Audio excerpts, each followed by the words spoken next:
advising clients across the country. Here he is, your host, J. Christopher Boyd.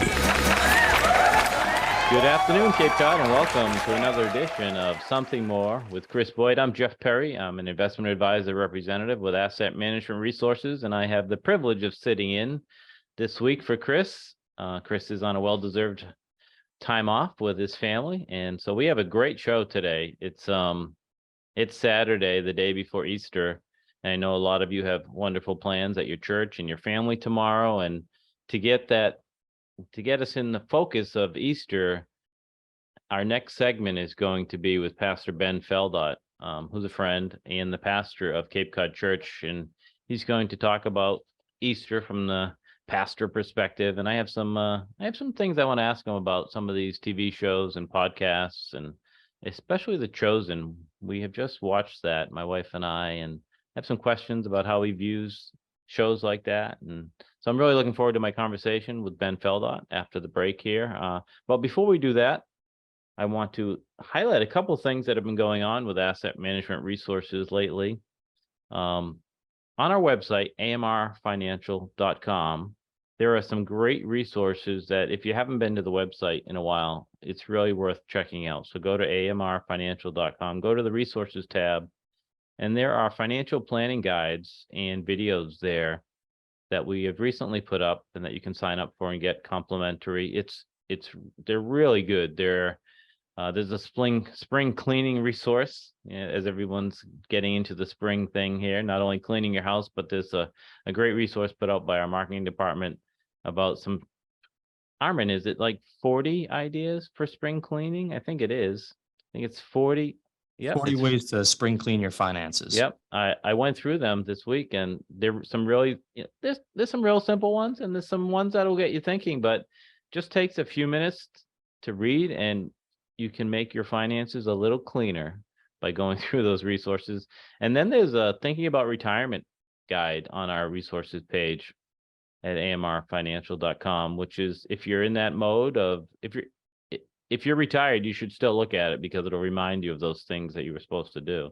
But if you're starting to think about retirement, it's a great guide to get you thinking on the things that you should do and to prepare. So those are both on our website, amrfinancial.com. We also have a webinar coming up on April 20th that you can sign up for at our website. It's our Economic and Market Outlook webinar, hosted by our CEO, Chris Boyd, and also joined in by Brian Regan, our Chief Investment Officer. And that's also on the Resources tab of the website. So you have to, it's complimentary, you can join us, but you have to register for that webinar before April 20th and get the link that will be emailed to you.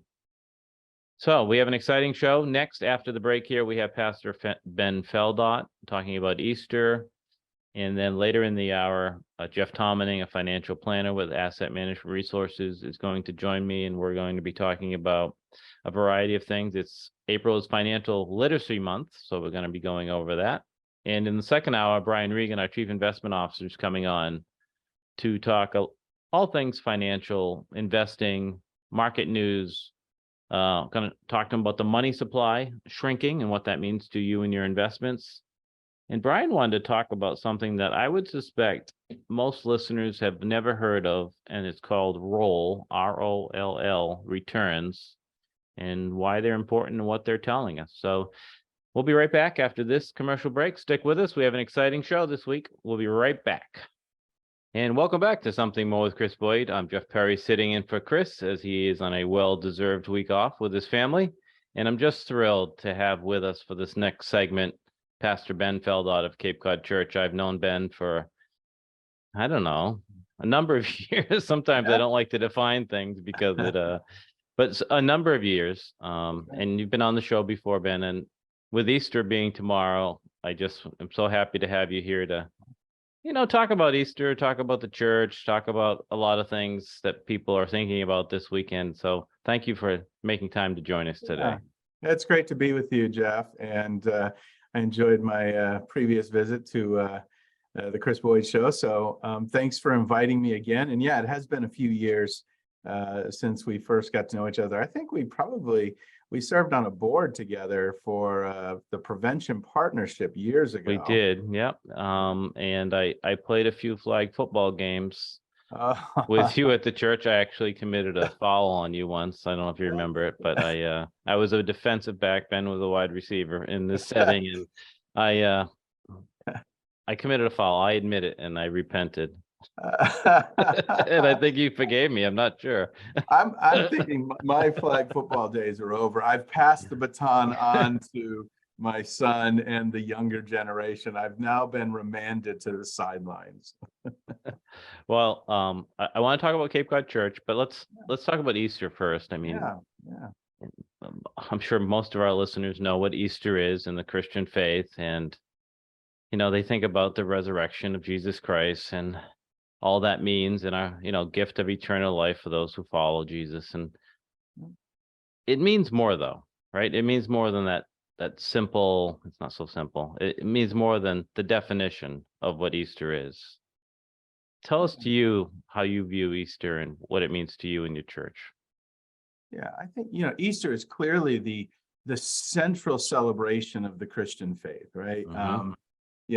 Christmas certainly gets a lot of ink and a lot of space in our society, but for the church, Easter is the resurrection, and the story of the resurrection is everything to us, right? You take the story of the resurrection out of the Christian faith and out of the church, and we're not left with much, right? We're a good social organization. We're a good place to volunteer with, maybe a nonprofit you give to. But when you add in the story of the resurrection, that really is the central story that defines us and says, this was the event that separated history, and it's true, and it happened to us, right? So there's a personal piece of that. And so, Easter is really everything for the church. It's interesting. If you read a biography of any, a good biography of someone, they'll at the end of it, they'll leave a little bit of ink to the death of that person, but it's usually pretty minimal, right? Right. Maybe 10%. It's kind of the add-on, and so passed. Yeah, that's right. Right. It's sort of the final chapter of things, but it's not so with the Easter story. So there are 4 main biographies of the life of Jesus. We know them as the Gospels: Matthew, Mark, Luke, and John. And in those, 30% of the entire story is devoted to the final week of Jesus' life. So it's really remarkable when you think about it. It's like this speed up. There's a little bit about the birth. In fact, only 2 of Jesus' biographers tell the story of his birth. 2 of them skip it altogether, right? And then we kind of fast forward through his life. We tell some highlights, and then it's like it gets to the final week and it slows down and it says, now, let me tell you what this is really, really all about. Because when the biographers were looking back, they had the benefit of hindsight, and they realized this entire story, really the entire narrative of Old Testament to New Testament, was leading up to this single moment. So it's no surprise that they took so much time to elaborate on it. And for us, it's really everything. It means that, our story is not over, right? That there is always hope, and that is the hope of the resurrection in our life. And we can go wherever you want with it. But yeah, Easter is everything in many ways. It is indeed. Let me go back. And why do we call Easter Easter? I'm thinking of the story and the lesson and all the things that are connected with that last week and even before, but I don't recall being ever taught. If I have, I have forgotten. Why is Easter Easter? Well, you were never taught it because it's of ambiguous origin, right? We don't really know. And there's some thought that it comes from Anglo-Saxon language, and others from Norse language, and others from Latin. And we don't really know. The word Easter is not of, near as we can tell, biblical origins. In fact, the King James Version, which of course is historically the most popular version, not the most popular today, but historically it has been, actually includes the word Easter in it in one place. But it's a placeholder for the word Passover. So the actual word there in the Greek is Passover, but then the New Testament writers later and the translators of the King James really said, well, Easter is replacing this story of the Passover in the life of the Christian church. So the word is of uncertain origin. What it's come to mean for the church is the celebration of the resurrection of Jesus Christ. Absolutely.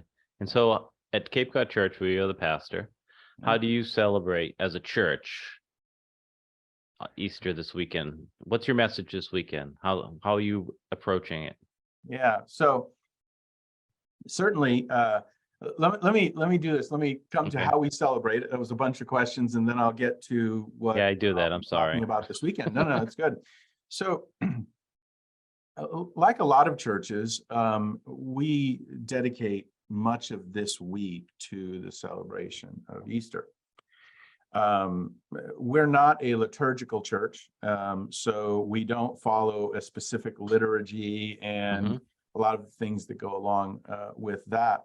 But we have, over the life of the church, Cape Cod Church is now 30 years old, we have developed kind of our own rhythm and tradition. So there's a number of things we do. One of the things that's developed over the years is we have a cross that we place out in front of the church every year. Now we have a tower with 100-foot cross, but we have a kind of the old wooden cross that we place out, and then it's got cloth or robes that just sort of change through the week. So there's purple now, and then it will change to red on Good Friday, and then on Easter morning early we change it to white, and that's sort of an outward facing symbol for us.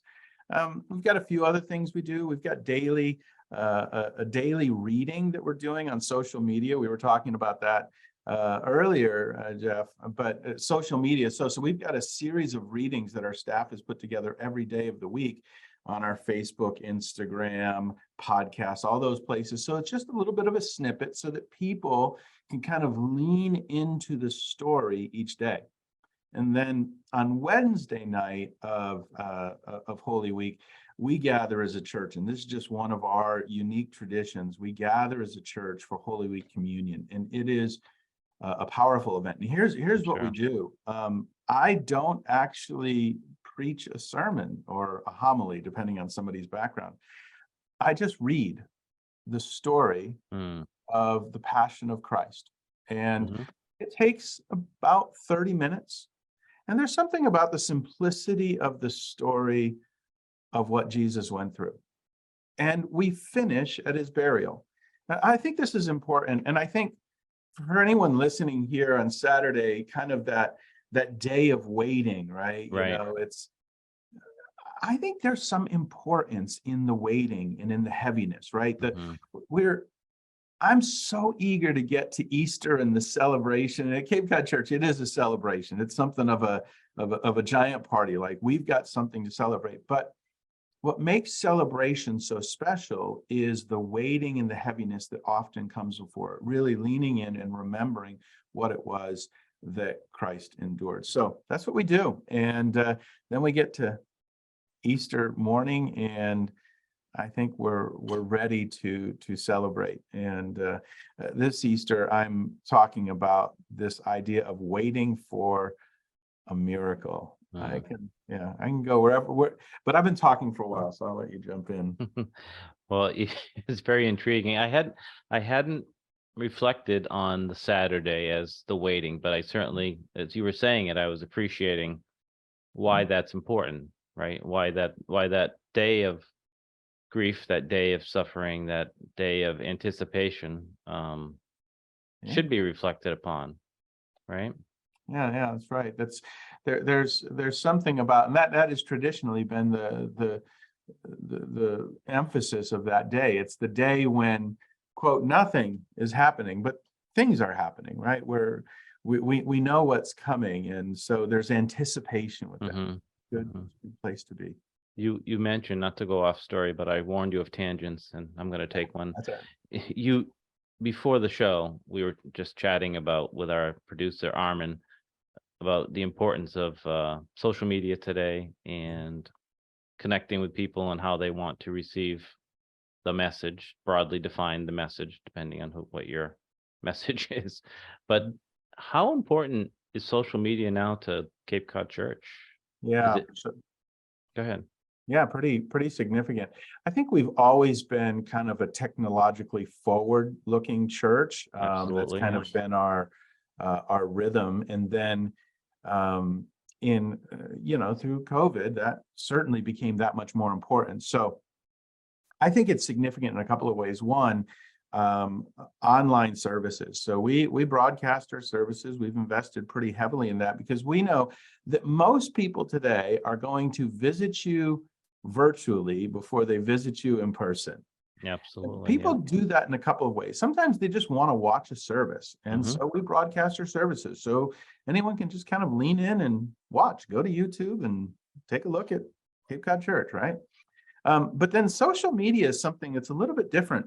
Social media is how people are increasingly forming their opinions of the world around them. It's how they get a sense of who someone is. And so we've sort of leaned into that ourselves and said, okay, how do we use Facebook, Instagram, those are our primary platforms. We're also on TikTok, but I'm going to tell you that's for the young folk. I don't even own TikTok, but they tell me we've got something. I think it's TikTok, or I think that's what it is. But anyway, it's probably TikTok today. Listen, yeah. I'm guessing for the audience here today, we're good with Facebook and Instagram. I think we're good. Yeah. Yeah, we're probably good. I don't even know what we might be pushing it with Instagram. I think we're good with Facebook. Yeah, Instagram's definitely our younger leaning generation, and we have a lot of young staff that kind of put all of that together for us. But here's what I would say: this is where people go to get an impression.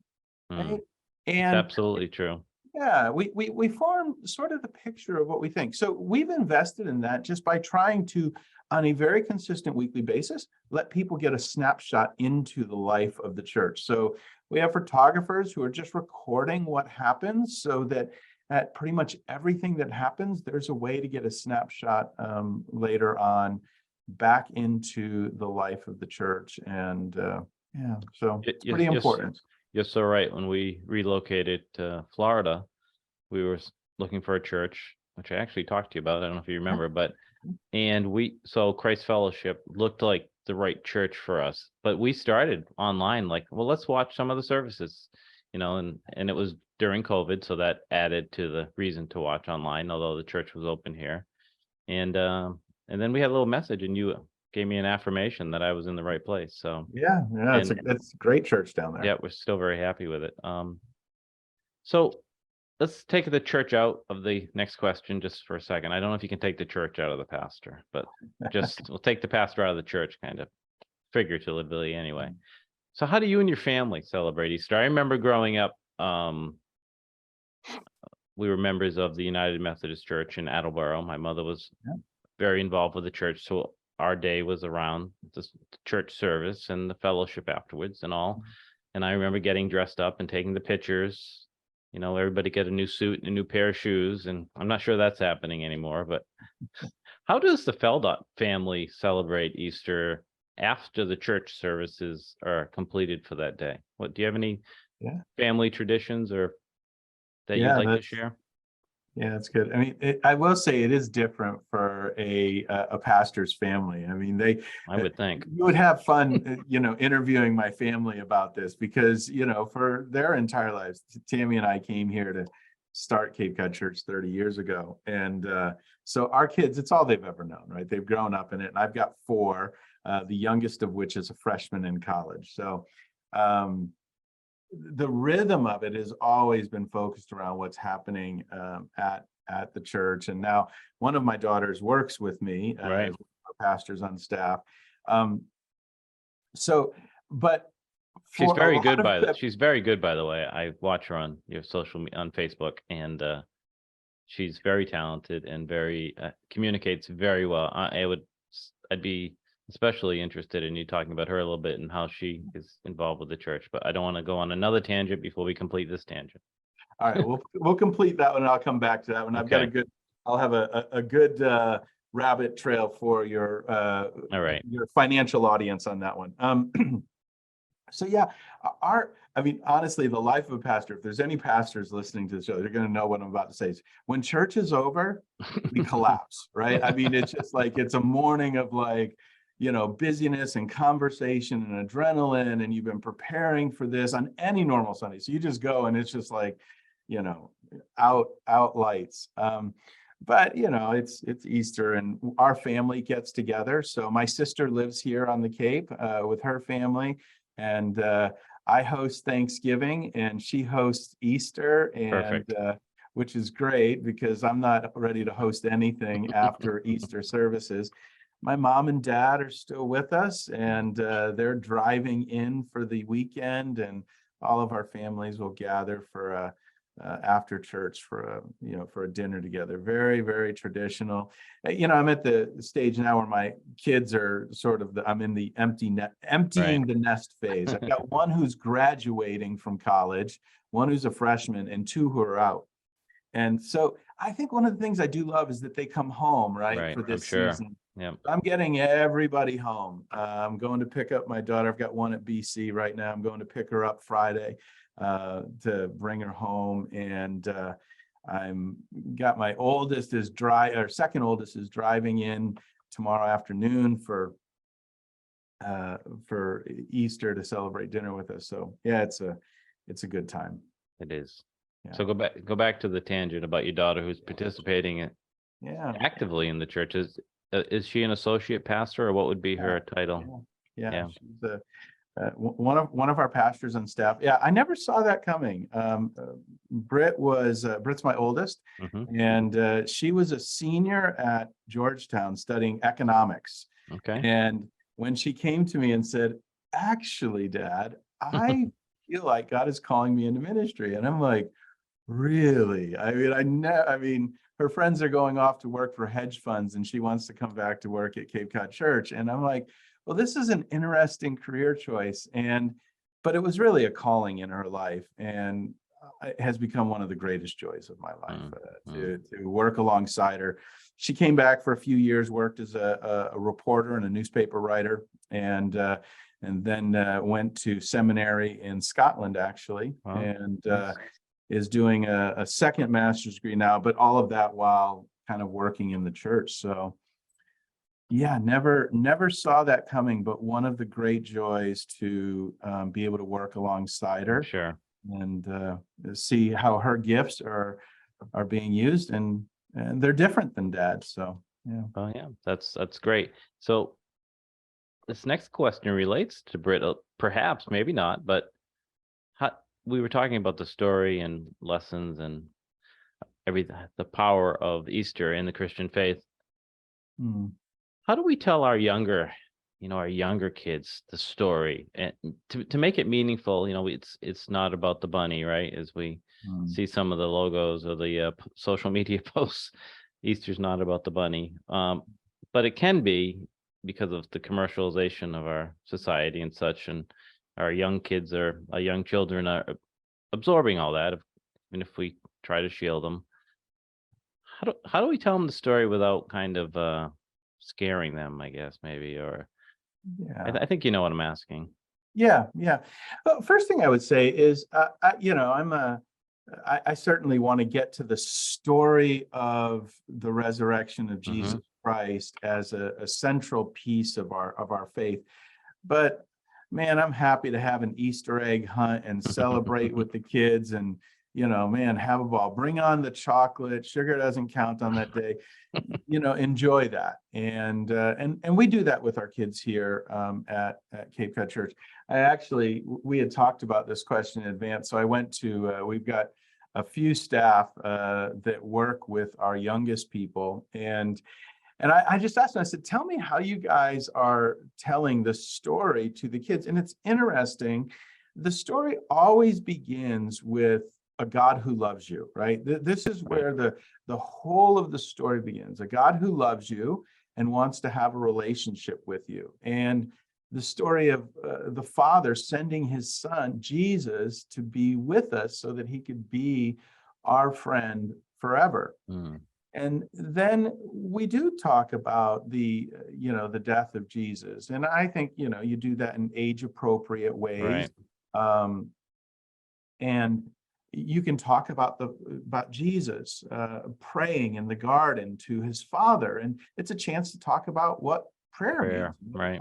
It looks like to talk to the Father, and about injustice when they killed Jesus, Mm-hmm. and about what it feels like when our hopes have been dashed, right? So there's that moment for the disciples and the followers of Jesus, and especially around the cross, there were many of them were women who had stayed to Right. kind of faithful to the end. To rest that, what is it like when what we had hoped for doesn't seem to be coming true? Mm-hmm. There's a piece of the Easter story that's at that, and then the celebration of the resurrection. Here's where I think it becomes really, really important. The central fact of Christianity, the central thing that everyone has to answer is, did Jesus rise from the dead? I mean, that's it. And so when we get to older years, like when we're talking like kids in junior high and high school, like I want to talk about this. I want to talk about the proofs and the reality of this story. And I have a lot of friends who are not believers, right? They might be agnostic, they might be atheists, and there's lots of things that we could debate about faith, but really, the only question we have to answer is, did Jesus Christ rise from the dead? Mm-hmm. Because if that's true, It's changes all true. everything. Right. Yeah, that simple truth changes everything. And I think historically, the evidences for the resurrection of Jesus Christ are overwhelming. And it's certainly beyond the scope of our show today, but there's a lot of great resources out there, books that people can kind of dig into if they're like, what are the evidences that this really happened 2,000 years ago, and that this moment changed the world and could be something I could believe in myself. Mm. So. Well, thank you for that advice. We have some young. I was reflecting on it. That's why I included it as a question. This is what's Jeff thinking about Easter this week.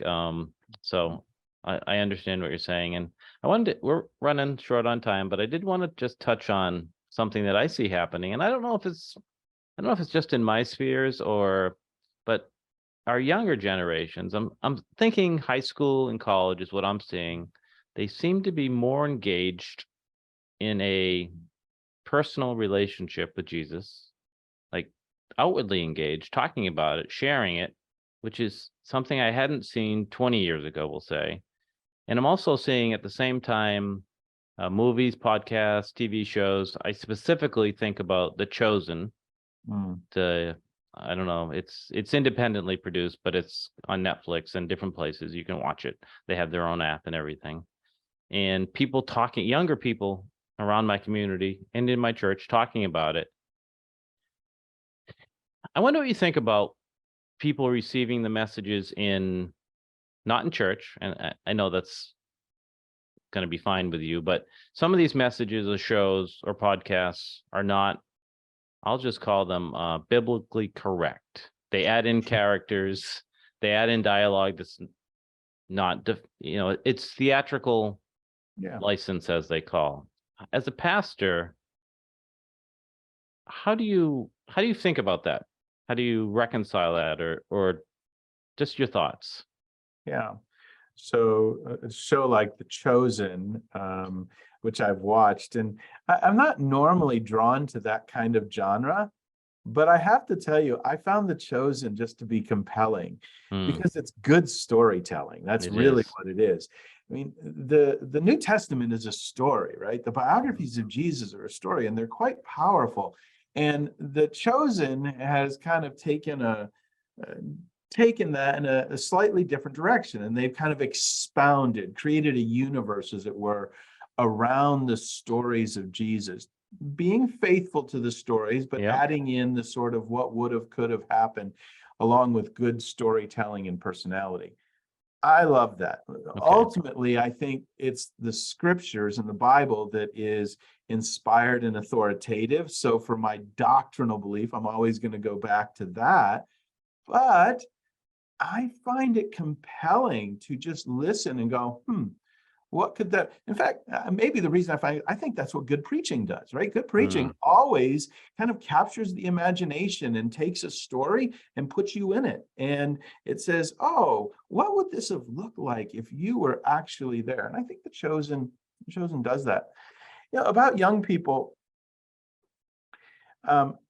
we're always doom and gloom when it comes to the next generation, and I think probably it's in many ways an overreaction. But I do want to be fair and say that the rise of the nuns, as they call it, those who in the general population surveys are saying that they're nothing, is a really interesting, slightly terrifying trend. There's a lot behind that, separate episode probably, but I do see a lot of young people. We've seen a movement of young people here on the Cape, but it's not happening in exactly the ways I would have expected, right? It's highly relational. It's, this is Gen Z, right? These are the 18 to 25, the younger millennials, and I've got kids that span both of those sides of that spectrum. It's very relational, which is, I think, sort of is one way that people develop their sense of authenticity. And it's conversational, like let's talk this through. Help me to understand this. Allow me to disagree. Exactly what I'm seeing as well. Yeah, let me, so when I see that happening, I'm like, these are really compelling stories. In fact, we do something called the Story Project every fall, where we sort of highlight some of these stories from all generations.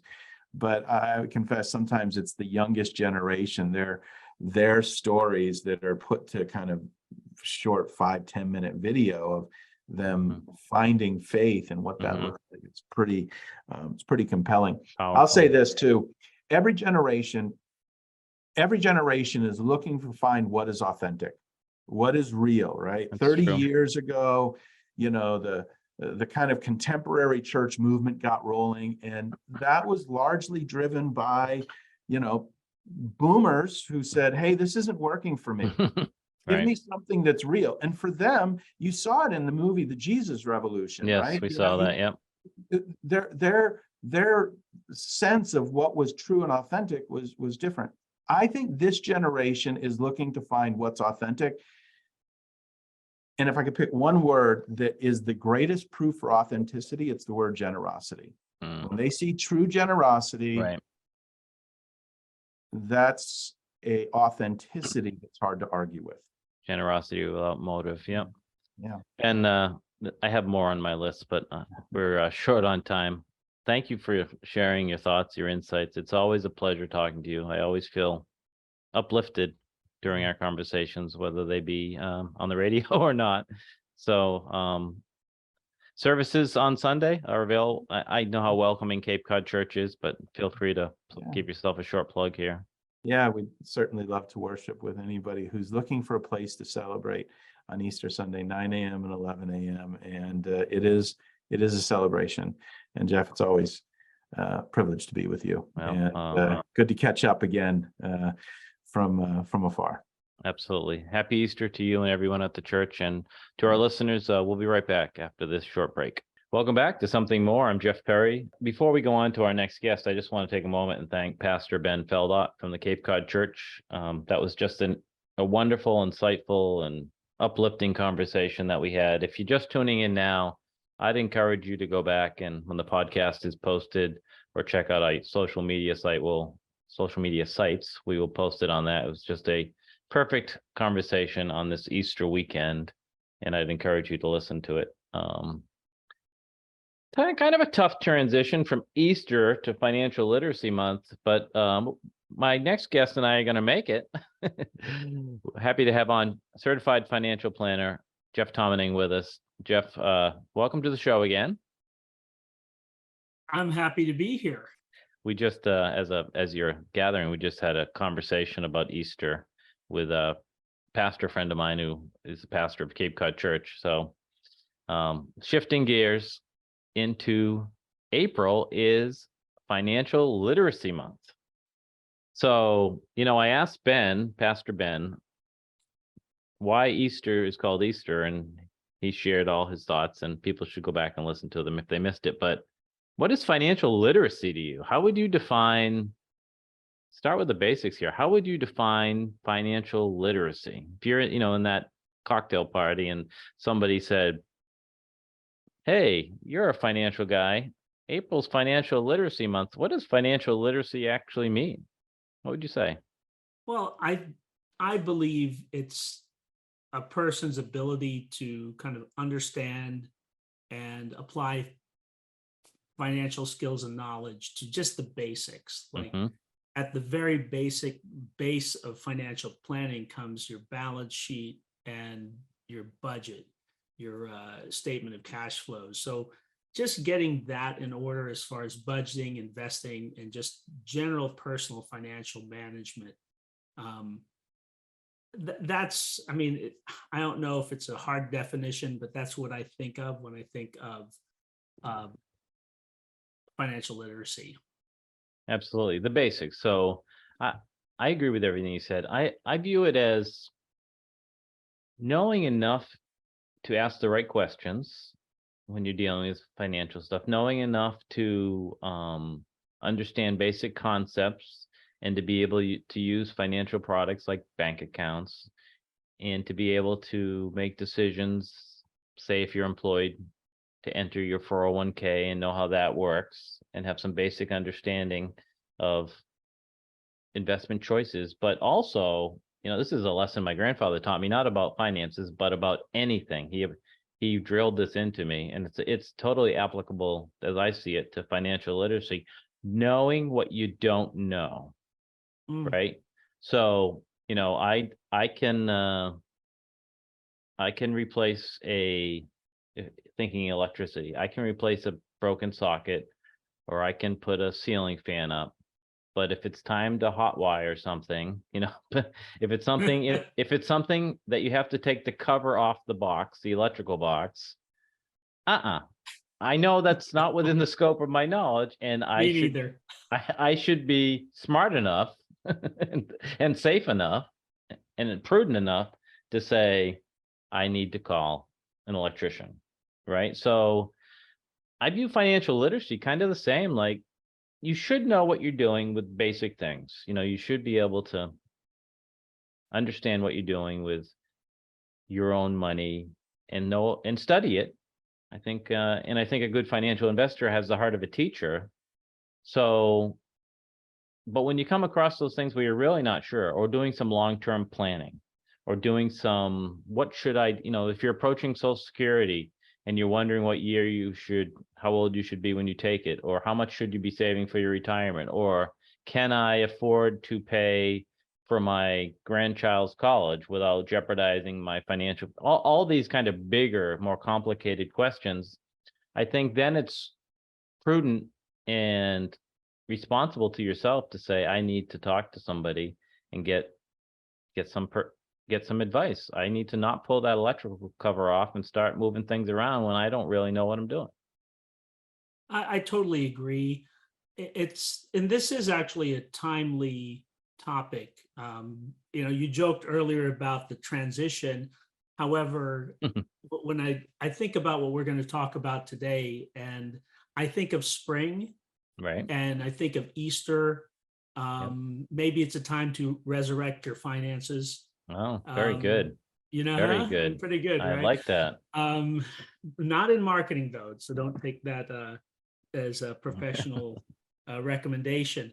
But yeah, it is a way to kind of resurrect your finances. It's a time of renewal. So, hey, you know what? Let's start clean and let's take a look at some real financial topics here and just see how we can if you're not on track, let's get you back on track. Right. That's very good, Jeff. You nailed that. Marketing guy or not, you nailed that completely. So I'm going to pause for a moment and plug something. I know you didn't intend to do it, But on our website, amrfinancial.com, if you go to the resources tab, on that tab is a couple of guides, financial planning guides that are there for you to sign up and receive. No charge to receive them, they're complimentary. And one of them is 40 ways to spring clean your personal finances. And it was just put up, it's new content, and it's a great thing for you to, if you're inspired by this conversation or inspired by spring, or you think like, well, maybe I should look at some things. These 40 questions, or 40 topics, I should say, may inspire you to take the next step on any given one. So please go to our website, amrfinancial.com, go to the resources tab. There's financial planning guides, and there's two. One of them is spring cleaning your finances. So or if you're lazy like me, you can just go into Google and put AMR Financial 40 ways, and that'll get you there too. Oh, yeah, that's maybe a more direct route, easier one to remember. I wanted to talk about something that we've been doing for a while now. I think about, let's see, 9 or 10 months and it's related to the subject of spring, and it's related to the subject of maybe your resolutions that you made in January. In January, you and I were on the radio show here talking about, it's a new year, setting goals, making resolutions on the financial side to get parts of your financial life and your financial literacy in order. And I'm going to predict that some of our listeners did that, and some of those listeners who took some positive steps in January have stopped. And it can be not just getting your financial planning in order or your financial literacy in order, but it can also be like those people who joined the gym in January and went 3 times that first week, 2 times the second week, 1 time the third week, and other than paying the monthly bill that they signed up for, haven't been back since. So that's normal behavior. It's not desired behavior, but it's normal human behavior. So I wanted to take this spring time period that we're in here in the beginning of Financial Literacy Month and go back and remind people that if you get off course with a goal, if you set a resolution and you strayed a little bit or haven't been focused on that, that doesn't mean you have to wait till next January to re-engage in what you want to do. And we have a series of videos up on our website, amrfinancial.com. And for this one, yes, Jeff, you can probably Google it, but for this one, you go to the services tab and you go down, and there are, I think we posted 8 financial planning mentoring videos so far. And the first one, go back to the beginning, rewatch that first video, which is the introduction and goal setting. And let's just talk for a few minutes, Jeff, about that goal setting, in case people need a reminder of like what they should be doing and how to set a goal. I think what's important here with the goal setting is, figuring out where it fits, why you're setting the goal, and why why you're putting it in there, where it fits into your life plan. Yeah, that's important. The same way that, we have, reasons for getting in better physical shape. It's helpful if there's a reason behind it, a reason to get you to the gym, a reason to help you, eat better. Yep. In that case, it could be, I want to live a long, healthy life. I want to be around for a nephew, daughter, whatever it is. And that's my reason for doing that. And that's the why behind setting a particular goal. And you can transfer that over to financial goals. And it can be the same thing. If you're younger, a young parent, it could be, I am setting this goal so I can send my kid to college, right, and not have her or him graduate with hundreds of thousands of dollars in debt. And so there's that why behind that. Okay, set X amount of, or have X amount of dollars away in 17 years. So, Jane can go to school without X amount of debt. And when you have that emotion behind the goal, it's a lot easier for those tactics to be followed on a day-to-day basis. That's just so true and often overlooked, right? So, we teach, we're not the only ones who teach this, but we teach to use a SMART goal, meaning to write down your goal, write down your specific goal. Let's use your example of a young family having a child or a young child and saying, okay, we don't want Jane to be burdened with a mountain of debt, so we're going to save every paycheck or every month. So we want to have a specific goal. So in this case, the goal might be to save enough that Jane can go to a public university for 4 years. And you might want to put a dollar amount. Let's just say we put a round number of $100,000. And so that goal needs to be measurable. So then it's time to do the math. How much do we need to invest each month into a investment that gains X percent over the next 17, 18 years?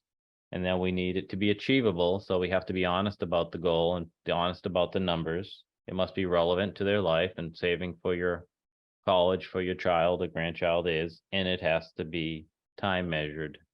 So we use that SMART acronym, if you will, to remind us on how to set a goal. But you're so right that if we miss the why, if we miss that motivational part of it, like what's driving us, what's that thing that is deeply important to us.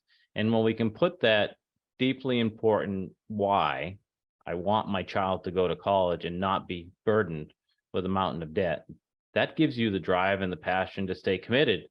I mean, this is a goal that's going to arguably take 18 years to fulfill. Or maybe it's saving for retirement. So these long-term goals, you can't just say, well, I should do this. Everybody tells me I should do this. If that's the motivation behind your goal, you're a lot less likely to achieve it. But as you so well said, and thank you for bringing it up, if you have that why, and that's important to you, and you use this SMART goal format, you'll be much more likely to stick with it. So once again, go to our website, amrfinancial.com, go to the services tab. You'll see something more mentoring there. Click on that, rewatch that video one, and reset your goals and get back on track. You're listening to Something More with Chris Boyd, Financial Talk Show. Asset Management Resources, LLC, and J. Christopher Boyd, CFP, provide investment advice on an individual basis to clients only. Proper advice depends on a complete analysis of all facts and circumstances. The information given on this program is in the nature of general financial comments and cannot be relied upon as pertaining to your specific situation. AMR, LLC cannot guarantee that using the information from this show will generate profits or ensure freedom from loss. Listeners should consult their own financial advisors or conduct their own due diligence before making any financial decisions.